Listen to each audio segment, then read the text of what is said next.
आध्यात्मिक मोक्ष के पथ पर यात्रा करते समय एक महत्वपूर्ण बात सदैव याद रखनी चाहिए।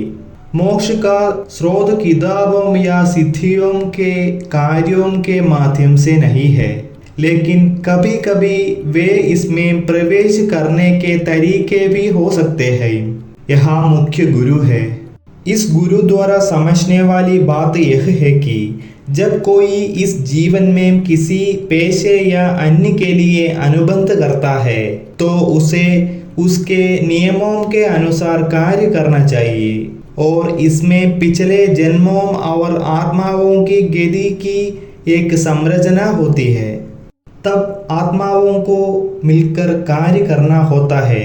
यदि उनके लिए जो गुरु है वह किसी भी रूप में आता है तो व्यक्ति को उस गुरु की तलाश करनी चाहिए और दीक्षा विधान के माध्यम से गुरु की आत्मचेतना में विलय करना चाहिए। तभी अध्यात्म में मोक्ष की अर्थ है। एवं परंपरा प्राप्तमिमम्, तभी हम इसके लिए आने वाले और पूर्व जन्म के रिश्तों को समझेंगे और जुड़ेंगे। तभी मोक्ष की पूर्णता आएगी। इसकी कल्पना किताबी ज्ञान या कालखट के अनुसार किसी भी माध्यम से की जा सकने वाली जानकारी से की जा सकती है। इसके अलावा वह होना संभव नहीं है। जैसा कि कहा जाता है कि जीवन को बनाने के लिए जीवन की आवश्यकता होती है।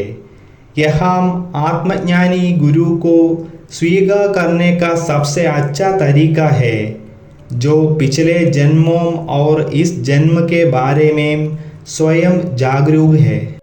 यही सबसे अच्छा तरीका है। लेकिन अगर यह किताबी ज्ञान है तो जो होता है वह उस शरीर की तरह होता है जो लंबे समय तक जान गंवाने के बाद गर्मी नहीं छोड़ता। इसमें कोई जीवन नहीं है। हमें भोजन के लिए भोजन की आवश्यकता है, कपड़ों के लिए कपड़े की आवश्यकता है, अपने स्तर के लिए धन की आवश्यकता है। जैसे कहा जाता है कि स्वास्थ्य के लिए स्वास्थ्य आवश्यक है। अध्यात्म में कहा जाता है कि गुरु के स्थान पर गुरु होता है। गुरु के स्थान पर गुरु होने पर ही शिष्य की स्थिति में गुरुत्व की ओर बढ़ने का भाव होगा। इस बात का हमेशा ध्यान रखें। भौतिक वस्तुओं के उत्थान के लिए की जाने वाली सभी चीज़ें निश्चित रूप से पुस्तकों के माध्यम से और जीवन के अनुभवों के माध्यम से प्राप्त की जा सकती है, लेकिन केवल तभी जब पूर्ण आध्यात्मिक मोक्ष की समाधि अवस्था केवल गुरु के द्वारा मिल सकती है। इसलिए मोक्षार्थी को सबसे पहले गुरु से दीक्षा लेनी चाहिए। यदि नहीं तो ज्ञान और जीवन कुछ हद तक कुयोग में पड़ जाएंगे और धीरे धीरे जीवन का पतन भी होने लगता है।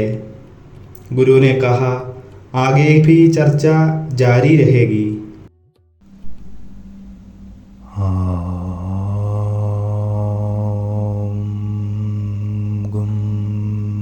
गुरुभ्यो नमः।